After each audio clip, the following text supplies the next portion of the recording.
নমস্কার, আমার নাম কার্তিক রিয়াং।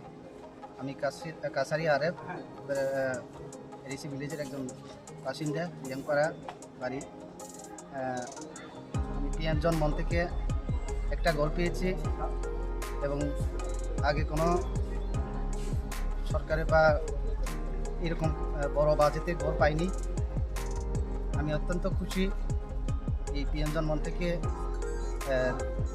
2.5 লাখ টাকা একটা ঘর পেয়ে, এবং রাজ্য সরকার এবং কেন্দ্রীয় সরকারকে অত্যন্ত সাধুবাদ জানাই আমাদের এই রিয়াং জনজাতিদের এই সুবিধাগুলি দিয়ে দেওয়ার জন্য। এবং আমাদের ব্লক এবং কাছারি আরেফ পঞ্চায়েতের যারা কর্মরত আছেন তাদেরকে আমার ব্যক্তিগত পক্ষ থেকে নমস্কার এবং